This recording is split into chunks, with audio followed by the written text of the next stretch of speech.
ముందుగా హెడ్లైన్స్. తెలంగాణ భవన్లో బీఆర్ఎస్ నాయకుల ప్రెస్ మీట్.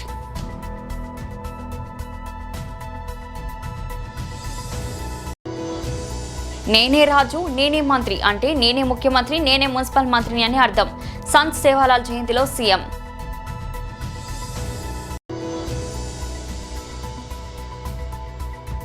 బీజేపీ రాష్ట్ర అధ్యక్షుడు శ్రీ రామచంద్రరావు మీడియాతో మాట్లాడారు.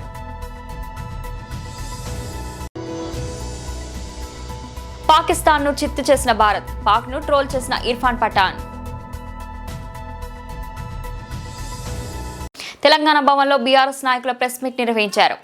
కల్వకుంట్ల చంద్రశేఖర్ రావు గారి జన్మదిన కార్యక్రమాన్ని తెచ్చిన తెలంగాణని 10 సంవత్సరాలలో అంటే ఇంత ముందుకు ఎన్నో గవర్నమెంట్లు చూసినప్పటికీ కేవలం పిన్న వయసులో అప్పుడే పుట్టిన తెలంగాణ రాష్ట్రాన్ని 10 సంవత్సరాలలో భారతదేశంలోనే నంబర్ 1 స్థాయికి తీసుకెళ్లగలిగిన గొప్ప నాయకుడు.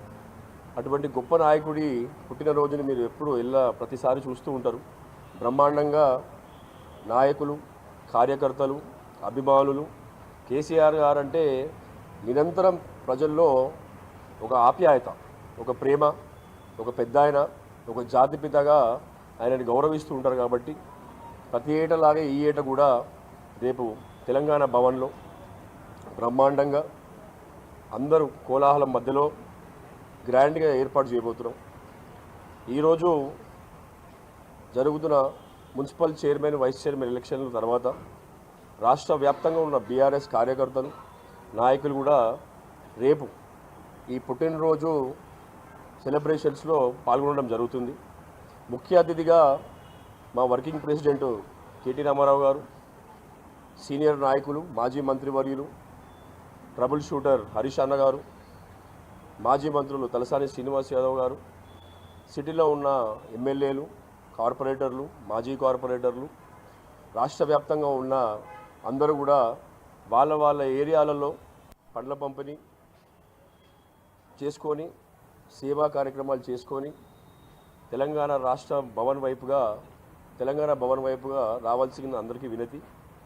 మీరు జిల్లాలలో కూడా వస్తారు కాబట్టి ప్రతి ఏటలాగే ఈసారి కూడా బ్రహ్మాండంగా భోజన ఏర్పాటు చేసుకున్నాము. ఎన్ని వేల మంది వచ్చినా కూడా అందరికీ సంతృప్తిగా భోజనం పెట్టాలి. మన కేసీఆర్ గారి పుట్టినరోజు కాబట్టి ప్రతి ఏటలాగే ఈ ఏట కూడా డాక్యుమెంటరీ, పాటలు, వాటితో పాటు 72 కిలోల కేక్, ఎందుకంటే జాతిపిత గారి 72 ఇయర్ బర్త్డే కాబట్టి 72 కిలోల కేకు కట్ చేసిన తర్వాత భోజన కార్యక్రమాలు ఉంటాయి. మీరు చూస్తుంటే రావణ కాష్టంలో మారిన రాష్ట్రం. తెలంగాణ వ్యాప్తంగా జరిగిన పంచాయతీ ఎలక్షన్లు కానివ్వండి, జరిగిన మున్సిపల్ ఎలక్షన్లు కానివ్వండి, మున్సిపల్ ఎలక్షన్లలో ఈరోజు పొద్దున నుండి చూస్తున్న డ్రామాలు మీరు చూస్తున్నారు. మొన్న ఎలక్షన్స్ ముందు వరకేమో టీవీ సీరియల్ నడిపించినారు, సిట్టు విచారణ అని, ఫోన్ ట్యాపింగ్ అని. తర్వాత ఒక రాష్ట్ర ముఖ్యమంత్రి స్వయంగా పంచాయతీ ఎలక్షన్లలో, మున్సిపల్ ఎలక్షన్లలో క్యాంపెయిన్ చేయడం జరిగింది. చేసినప్పటికి కూడా అనుకున్న స్థాయి ఏంది చాలా తక్కువగా వాళ్ళ విజయం నమోదు కావడంలో తర్వాత వెంటనే నేనే రాజు నేనే మంత్రి అంటే నేనే ముఖ్యమంత్రి నేనే మున్సిపల్ మంత్రిని అని అర్థం. సంత్ సేవాలాల్ జయంతిలో సీఎం. సంత్ శ్రీ సేవాలాల్ మహారాజ్ 287వ జయంతి సందర్భంగా తెలంగాణ రాష్ట్ర ప్రభుత్వ గిరిజన సంక్షేమ శాఖ జయంతి ఉత్సవాలను ఏర్పాటు చేసి సభాధ్యక్షత వహించిన సహచర మంత్రివర్గ సభ్యులు అడ్లూరి లక్ష్మణ్ గారు, ఈ కార్యక్రమంలో నాతో పాటు అతిథులుగా విచ్చేసిన మహబూబాబాద్ పార్లమెంట్ సభ్యులు మిత్రులు బలరాం నాయక్ గారు, శాసనసభ విప్ డాక్టర్ రామచందర్ నాయక్ గారు, ఈ కార్యక్రమంలో పాల్గొన్న జగిత్యాల శాసనసభ్యులు డాక్టర్ సంజయ్ గారు, అదేవిధంగా కార్పొరేషన్ చైర్మన్ మిత్రులు బెల్లయ్య నాయక్ గారు, పెద్దలు, మాజీ మంత్రివర్యులు, మాజీ పార్లమెంట్ సభ్యులు, ఈనాడు లంబాడా సోదరులు ఏదైతే షెడ్యూల్ ట్రైబ్ రిజర్వేషన్ ఫలాలను అందుకున్నారో 1976లో గిరిజనులకు ముఖ్యంగా లంబాడా సోదరులకు ఎస్టీ రిజర్వేషన్లు ఇవ్వాలని తన వంతు ప్రయత్నం చేసిన మాజీ పార్లమెంట్ సభ్యులు రవీంద్ర నాయక్ గారు, అదేవిధంగా ఈ 20 సంవత్సరాలు రాజకీయాలలో నేను కొనసాగుతున్న ప్రతి సందర్భంలో మద్దతుగా నిలబడ్డ మాజీ శాసనమండలి సభ్యులు రాములు నాయక్ గారు, వేదిక మీద ఉన్న పెద్దలు, లంబాడా సామాజిక వర్గం నుంచి ఇక్కడికి విచ్చేసిన రాష్ట్ర కేంద్ర ప్రభుత్వ ఉన్నతాధికారులు, తెలంగాణ భవిష్యత్ పునర్నిర్మాణంలో భాగస్వాములై డాక్టర్లుగా, లాయర్లుగా, ఇంజనీర్లుగా, ఐఏఎస్, ఐపీఎస్లుగా మారి ఈ దేశాన్ని అభివృద్ధి పదం వైపు నడిపించడానికి విచ్చేసిన మా లంబాడా విద్యార్థులందరికీ కూడా సేవాలాల్ మహారాజ్ జయంతి శుభాకాంక్షలు నేను తెలియజేయదలుచుకున్నా. గోరే బాయ్ బైన్ సేన్ రామ్ రామ్. ఈరోజు బీజేపీ రాష్ట్ర అధ్యక్షుడు శ్రీ రామచంద్రరావు మీడియాతో మాట్లాడారు. మా గెలిచిన మేయర్, డిప్యూటీ మేయర్, ఇద్దరు చైర్మన్లకు భారతీయ జనతా పార్టీ రాష్ట్ర శాఖ తరఫున వారికి నేను అభినందన తెలుపుతున్నాను. కరీంనగర్లో Kolagani Srinivas mayor, deputy mayor why Sunil గారికి, అదేవిధంగా మన నారాయణపేటలో కొండ శ్వేత చైర్మన్గా, మంజుల వైస్ చైర్మన్గా, అదేవిధంగా భైంసాలో Tummela Dattatreya BJP independent BJP candidate ఉండే, అక్కడ కొన్ని కారణాల వలన అక్కడ ఇండిపెండెంట్గా కూడా కొంతమంది పోటీ చేసి సీట్లు కైవసం చేసుకుని భైంసాని కూడా మొట్టమొదటిసారిగా భారతీయ జనతా పార్టీ ఖాతాలో పడ్డది. భైంసా అనేది మొత్తం రాష్ట్రంలో ఒక సంచలనమైనటువంటి ఒక కేంద్రం, అది ఒక రాజకీయ కేంద్రం. అక్కడ ఉన్నటువంటి ఒక అనేక మంది కార్యకర్తలు, భారతీయ జనతా పార్టీ కార్యకర్తలు, హిందూ వాహిని, బజరంగ దళ కార్యకర్తల్ని, అటు కాంగ్రెస్ పార్టీ రాజశేఖర రెడ్డి గారు ఉన్నప్పటి నుంచి టీఆర్ఎస్ పార్టీ వచ్చిన తర్వాత, మళ్ళీ ఈ పార్టీ వచ్చిన తర్వాత మా కార్యకర్తల్ని వేధించి హెరాస్ చేసి వాళ్ళ మీద కేసులు పెట్టి, మర్డర్లు కేసు పెట్టి, వందలాది మంది కార్యకర్తల్ని వారు జైలుకు పంపించి తప్పుడు కేసు పెట్టి ఆరోపించి వాళ్ళ మీద పెట్టినటువంటి ఒక కేంద్రం అది. దాంట్లో సగం మందికి నేనే ఆ రోజు న్యాయవాదిగా యాక్టివ్గా ప్రాక్టీస్ చేసిన రోజుల్లో నేనే ఆర్గ్యూ చేశాను. ఎంతోమంది కుటుంబాలు అక్కడి నుంచి వెళ్ళిపోయినాయి, పారిపోయారు. అక్కడ ఎంఐఎం ఒక ఆగడాలకి అక్కడ తట్టుకోలేక కూడా ఒక డాక్టర్ ఒక నర్సింగ్ హోమ్ మీద అటాక్ జరిగింది, ఎంతోమంది చంపేయడం జరిగింది. వినాయక చవితి చేస్తుంటే దాని పైనుంచి మస్జిద్ పైనుంచి రాళ్ళు వేసి హిందువులు వాళ్ళకు పండుగ కూడా చేసుకోలేని పరిస్థితి ఈరోజు భైంసాలు ఉండే. మజ్లీస్ పార్టీ చివరికి లాస్ట్లో వాళ్ళు ఎంఐఎం మేయర్గా ఉండే, అంతకుముందు కాంగ్రెస్ పార్టీ, మజ్లీస్ పార్టీ, లేకుంటే బీఆర్ఎస్, మజ్లీస్ పార్టీ వాళ్ళ మధ్యన వాళ్ళ ఉన్నటువంటి ఒక ఆ సంబంధాల గురించి కూడా నేను ముందు చెప్తా ఏమేమి సంబంధాలు ఉన్నాయి వాళ్ళని. వాళ్ళు మాట్లాడి వాళ్ళు చేసుకొని బీజేపీని రాకుండా చేసే ప్రయత్నం చేశారు. అటువంటి భైంసాలో నేను భైంసా ప్రజలకు శీర్ష వహించి వారికి నమస్కరిస్తున్నాను, ధన్యవాదాలు తెలుపుతున్నాను. దాంతోపాటు తెలంగాణ ప్రజలకు కూడా నేను ధన్యవాదాలు చెప్తున్నాను. భారతీయ జనతా పార్టీకి ఇచ్చినటువంటి ఆదరణ చాలామంది అనవచ్చు, మీకు ఇన్నే వచ్చినాయి అన్నీ వచ్చాయని చెప్పేసి.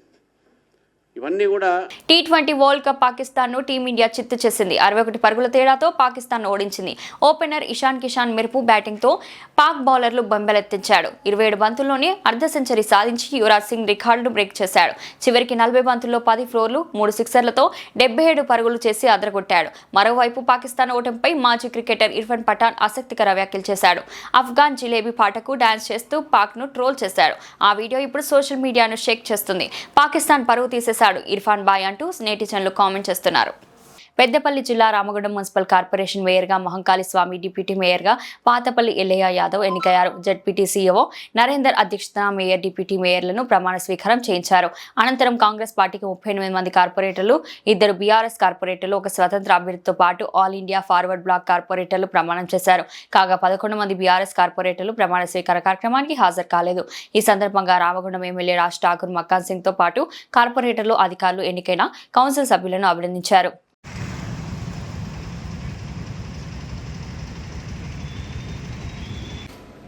మహంకాళి స్వామి గారిని అఫీషియల్గా అనౌన్స్ చేస్తూ సత్కరించడం జరుగుతుంది.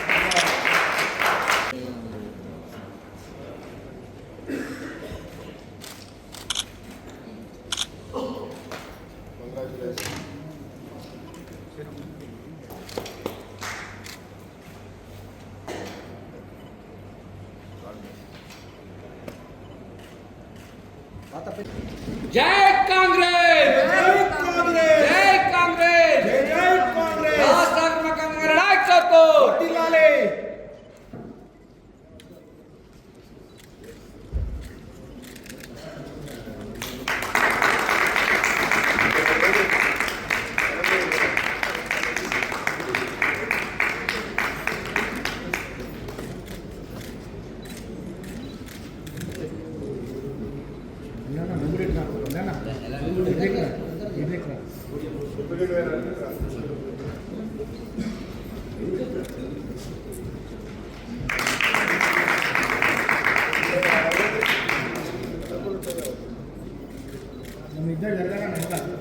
ఒకటి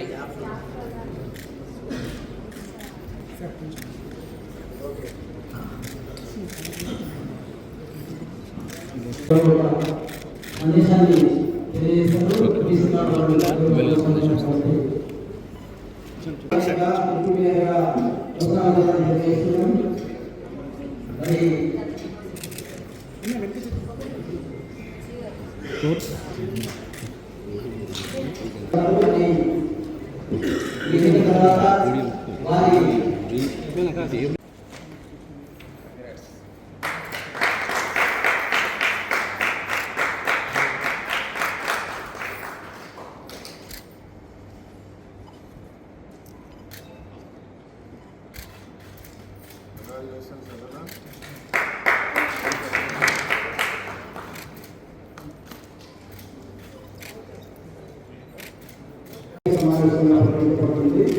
ఇది రామగుండం ఇందులో నుంచి రామగుండం మేయర్గా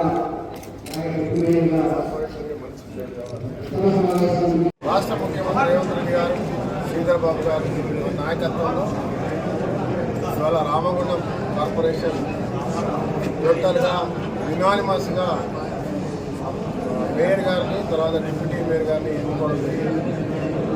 మేయర్గా మహంకాళి స్వామి, ఒక దళిత నాయకుడు, అదే మాదిరిగా ఒక బీసీ యాదవ బిడ్డ అయినటువంటి డిప్యూటీ మేయర్ని ఈరోజు అందరు సభ్యులు కలిసి ఏకగ్రీవం ఎన్నుకోవడం వారికి శుభాకాంక్షలు. ఇది రేవంత్ రెడ్డి గారి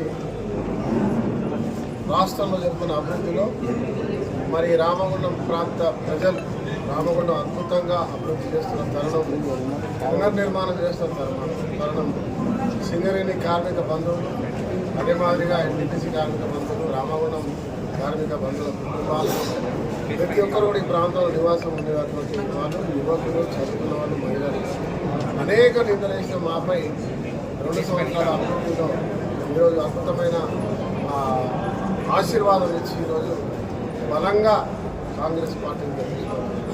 గోదావరిగిరి రామగుండం చరిత్ర ఉమ్మడి కరీంనగర్ జిల్లా శ్రీధర్ బాబు గారి నాయకత్వం ఇక్కడ రామగుండంలో అటు పెద్దపల్లిలో విజయరామారావు గారు మంత్రులు.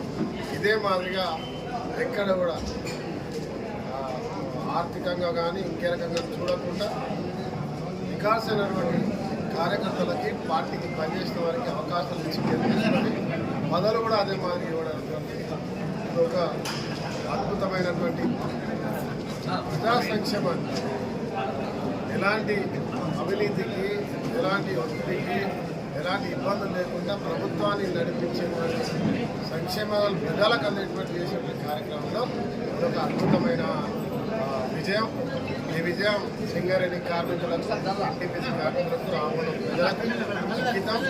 ఈరోజు సాధించిన విజయం ఏదైతే ఉందో మేయర్గా రామగుండం మున్సిపల్ కార్పొరేషన్కు ఎన్నిక కావడం అనేది కేవలం గౌరవ ఎమ్మెల్యే రాజ్ ఠాకూర్ గారి కుటుంబానికి అంకితం ఇస్తూ ఉన్నాం. ఎందుకంటే 30 సంవత్సరాల రాజకీయ జీవితంలో ఒక అత్యున్నతమైన స్థాయి కల్పించిన గౌరవ ఎమ్మెల్యే గారికి జీవితాంతం రుణపడి ఉండడమే కాకుండా వారికి పూర్తిగా లాయల్గా ఉంటా అని చెప్పేసి ప్రజాముఖంగా తెలియజేస్తూ ఉన్నా. తప్పకుండా ఈ విజయంలో కీలక పాత్ర పోషించి నన్ను ఈ స్థాయికి తీసుకొచ్చిన గౌరవ మంత్రివర్యులు దుద్దిల శ్రీధర్ బాబు గారికి, రాష్ట్ర ముఖ్యమంత్రి రేవంత్ రెడ్డి గారికి, కాంగ్రెస్ పార్టీ రామగుండం పక్షాన నమస్సమాజాలు తెలియజేస్తూ ఉన్నాం. రామగుండం అభివృద్ధి లక్ష్యంగా ఏకైక లక్ష్యంగా ముందుకు వెళ్తున్న గౌరవ ఎమ్మెల్యే రాజ్ ఠాకూర్ గారిని అనుకరించి తప్పకుండా ఈ ప్రాంత అభివృద్ధిలో మేము సైతం వారితోటి భాగస్వాములమై ఈ ప్రాంతాన్ని పూర్తి స్థాయిలో అభివృద్ధి చేస్తామని చెప్పేసి కూడా ఈ సందర్భంగా తెలియజేస్తా ఉన్నాం. మేయర్ గారు మాంకాళి స్వామి గారు, గౌరవమైనటువంటి మా రాజ్ ఠాకూర్ ఎమ్మెల్యే గారికి, మా జిల్లా రాష్ట్ర మంత్రివర్యులు గౌరవనీయులు సుద్దిల్ల శ్రీధర్ బాబు గారికి ప్రత్యేకంగా నమస్కారాలు తెలియజేస్తా ఉన్నాం. వారి ఎంతో నమ్మకంతో ఈ రామగుండం మున్సిపల్ కార్పొరేషన్లో మేయర్గా, డిప్యూటీ మేయర్గా, కార్పొరేటర్లందరినీ కూడా ఈరోజు ప్రమాణ స్వీకారం చేయించి ఈ రామగుండం ప్రాంతాన్ని అభివృద్ధి పదంలో నడిపిస్తామనే ఆశతోటి కాంగ్రెస్ పార్టీ ఏదైతే ప్రజాపాలన కార్యక్రమాలు, ప్రజా సంక్షేమాలు ఇస్తుందో వాటి తూచా తప్పకుండా ఇక్కడ రామగుండం ప్రాంతంలో అభివృద్ధి జరగడం కోసం, సంక్షేమ ఫలాలు రాష్ట్ర ప్రభుత్వాన్ని అందడం కోసం తీవ్ర కృషి చేస్తాం. ఎల్లవేళలా ప్రజలకు అందుబాటులో ఉంటూ ప్రభుత్వ అధికారులను సమన్వయం చేస్తూ ముందుకెళ్తాం. తప్పకుండా కాంగ్రెస్ పార్టీ ఎమ్మెల్యే గారు ఏదైతే ఆశిస్తా ఉన్నారో, ఏదైతే చేయాలనుకుంటారో దాన్ని తప్పకుండా ప్రగతి పదంలో నడిపి కలిసికట్టుగా ముందుకెళ్తాం, అభివృద్ధి సాధిస్తామని మీ అందరికీ విజ్ఞప్తి చేస్తా ఉన్నాం.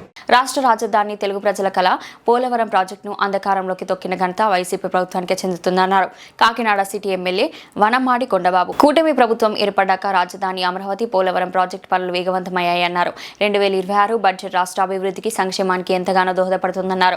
పంచాయతీరాజ్ శాఖ మంత్రిగా పవన్ కళ్యాణ్ అనేక అద్భుతమైన కార్యక్రమాలు చేస్తున్నారన్నారు. వైసీపీ నాయకులకు ప్రజలు బుద్ధి చెప్పినా ఇంకా భూతు పురాణాలు ఆపడం లేదని, ఇది కొనసాగితే చూస్తూ ఊరుకోమన్నారు. ఇప్పుడు జగన్మోహన్ రెడ్డి పాదయాత్ర చేస్తే ప్రజలు నమ్మే పరిస్థితులు లేరని ఎద్దేవా చేశారు. ఈ కొత్తగా వచ్చిన యువత కూడా తెలియాలి, ఈ రాష్ట్రాన్ని స్వర్ణాంధ్రప్రదేశ్గా తీర్చిదిద్దాలని చంద్రబాబు నాయుడు గారు 2020 నాటికి ఆయన ముఖ్యమంత్రి ఉండగా 99లో విజన్ తయారు చేస్తారు. ఆ రోజున మీ అందరికీ తెలుసు.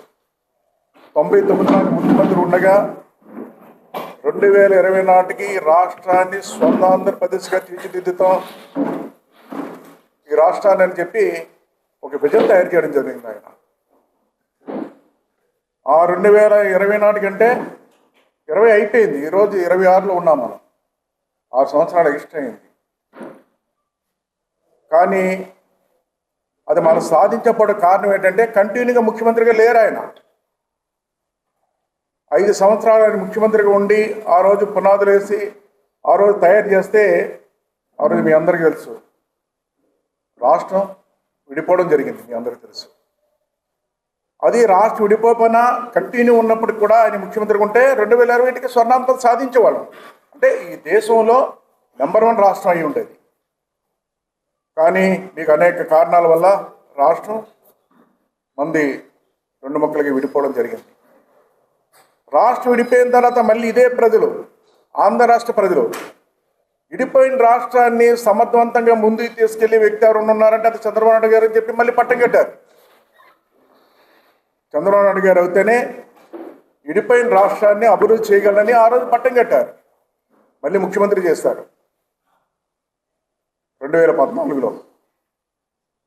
ఆ రోజు మళ్ళీ ఈ రాష్ట్రాన్ని స్వర్ణాంధ్రప్రదేశ్ తీర్చిదిద్దాలి, విడిపోయిన తర్వాత దానికి కష్టాలు వచ్చినా ఇబ్బందులు వచ్చినా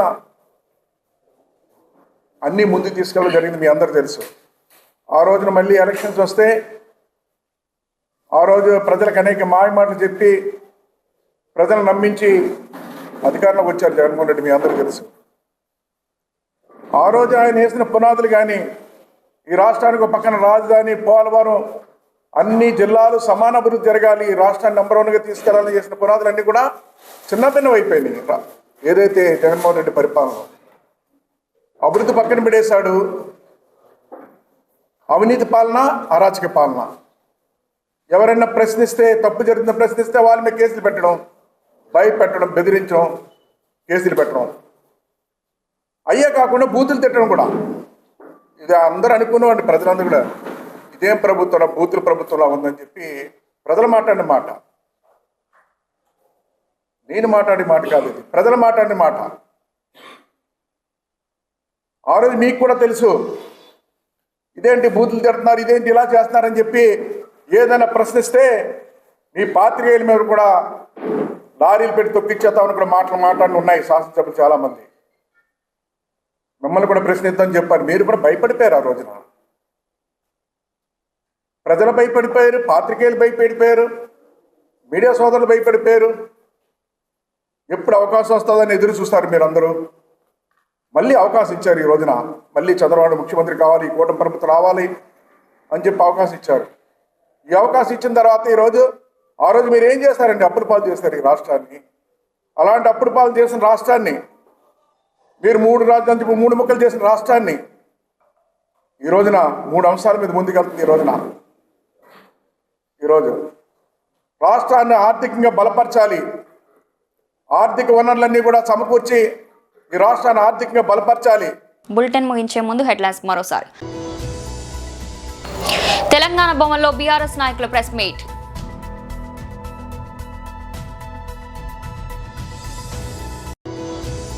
నేనే రాజు, నేనే మంత్రి అంటే నేనే ముఖ్యమంత్రి, నేనే మున్సిపల్ మంత్రిని అని అర్థం. సంత్ సేవాలాల్ జయంతిలో సీఎం.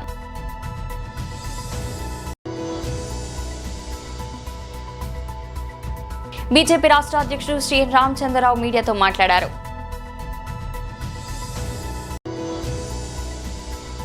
పాకిస్తాన్ను చిత్తు చేసిన భారత్, పాక్ను ట్రోల్ చేసిన ఇర్ఫాన్ పఠాన్.